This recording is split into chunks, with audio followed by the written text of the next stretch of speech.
فلسطين لكرة الطائرة جلوس بالمسعى بصبح الكابتن.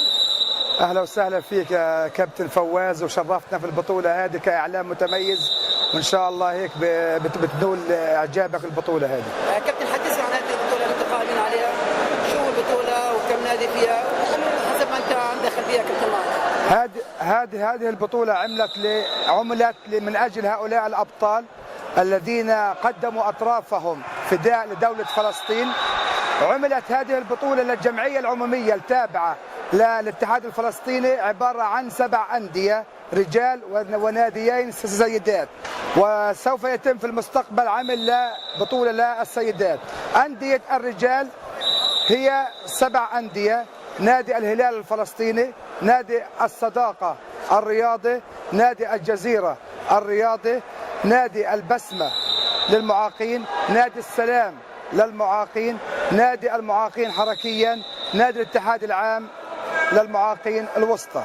هذه البطولة عملت من أجل النماء والارتقاء في المستوى الرياضي لهؤلاء الأشخاص ذوي الإعاقة.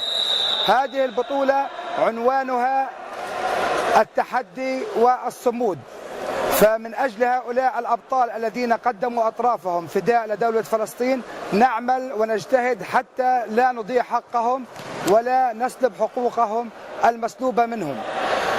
هذه البطولة ينطوي عليها خطة الاتحاد لهذول اللاعبين والأندية. هذه البطولة سوف ينطوي عنها تكوين المنتخب الفلسطيني الذي سوف يشارك في المحافل الخارجية والمحافل الدولية.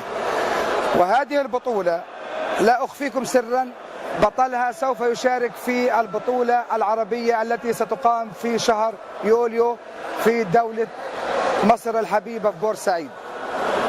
كابتن أنا بقول شو الخطة تبع الاتحاد المستقبلية من أجل الاتحاد الفلسطيني الآن أخذ عضويته في اللجنة العربية ويسعى إلى حصوله على اللجنة الدولية حتى يكون له التمثيل الخارجي.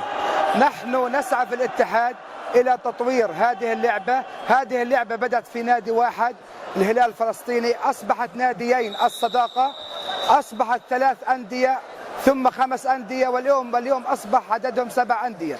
فمن هان أثبت لك أن الاتحاد الفلسطيني لكرة الطائرة جلوس يعمل على الرقي في هذه اللعبة، ويعمل على تنظيم دورات حكام ودورات مدربين ونشاطات رياضية أخرى.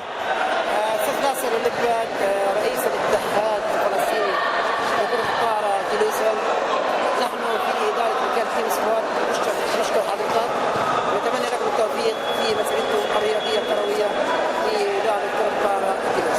شكرا. عفوا ونشكر، أهلا بكم في هذه الإذاعة.